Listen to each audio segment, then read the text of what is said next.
Alright guys, ayan. Hello.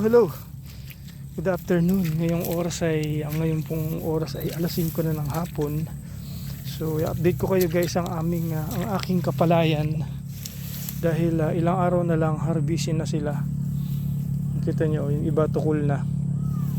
So, naghihintay lang tayo ng magandang sikat ng araw. Ngayong araw to ay napakaganda ng sikat. Ayan. Kita nyo guys, oh.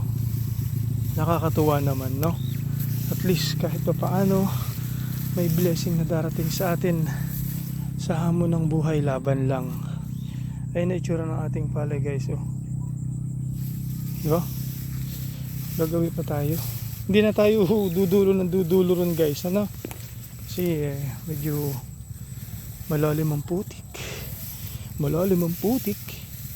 Ayan, kita nyo ang ganda ng hapon. Isang magandang hapon ang ating natatamasa ngayon, hindi pa naiulan, di ba? Oh, napakaganda ng ating palay ngayon.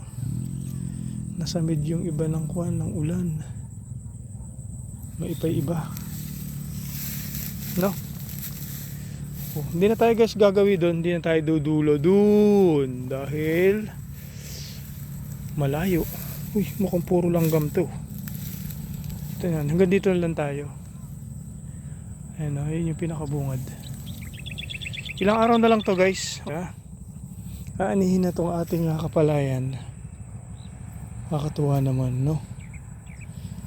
Ayun, hanggang doon sa gitna, yung kalagitnaan, kakabila pa ron. So babalik na tayo, ano? Tara na guys. Ayan. Ganun lang guys ang atin video ngayon. Nag-update lang tayo. Ito inanin na ngayon to. Ngayon lang yung aking karatig bukid.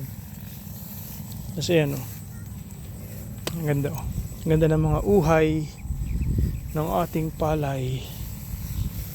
Babalik na tayo guys, ano? Hindi na tayo magpapatagal-tagal pa dahil pahapon na. Dahil ako ay magsisiga pa rin sa bakuran. Magtataboy ako ng lamok.